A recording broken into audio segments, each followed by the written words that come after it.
বাচ্চাদের খুবই পছন্দের একটা রেসিপি হচ্ছে ফ্রেঞ্চ ফ্রাই। আসসালামু আলাইকুম, কেমন আছেন সবাই? আশা করি সবাই ভালো আছেন। আলহামদুলিল্লাহ, আমিও ভালো আছি। তো আজকে বাসায় বানিয়ে ফেলেছি ফ্রেঞ্চ ফ্রাই। আমার বাচ্চারা তো খুবই পছন্দ করে এই রেসিপিটা। অনেকেই হচ্ছে এগুলা রেস্টুরেন্টের গুলাই বেশি খেয়ে থাকে, বাসায় তেমন একটা বানানো হয় না। তবে এটা বানানো হচ্ছে একেবারে সহজ আর খেতে খুবই ভালো লাগে এই সসগুলা দিয়ে। তো এই যে আমার এগুলা খুবই মজা হয়েছিল। আমার মেয়ে বলতেছিল আম্মু অনেক মজা হয়েছে।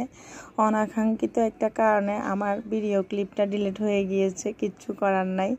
তো আমি এই আলুগুলা হচ্ছে এরকম চিকন চিকন করে লম্বাটে ভাবে কেটে হচ্ছে এগুলো আমি একটু হালকা সিদ্ধ করে নিয়েছিলাম লবণ দিয়ে ভিজিয়ে, তারপর হচ্ছে সিদ্ধ করে নিয়েছিলাম। তো ওখান থেকে হচ্ছে নিয়ে আবার টিস্যুতে মুড়িয়ে পানিগুলো শুকিয়ে নিয়েছিলাম। পরে আমি হচ্ছে ডুবো তেলে এই আলুগুলো আমি দিয়ে দিয়েছিলাম। তখন আর কোনো কিছুই দিতে হয় নাই। এই ফ্রেঞ্চ ফ্রাইগুলো করতে শুধুমাত্র একটু লবণ লাগে, আর কিছুই লাগে না। আমি কিছুই দিই নাই, আর তবুও অনেক বেশি ভালো লেগেছে। আর এগুলা ভাজি করার সময় একটু খেয়াল রাখতে হবে যে যাতে নিচে দিয়ে না লেগে যায়। নিচে কড়াইয়ের নিচে যদি লেগে যায় তাহলে এটা তাড়াতাড়ি পুড়ে যাবে আর খেতে ভালো লাগবে না।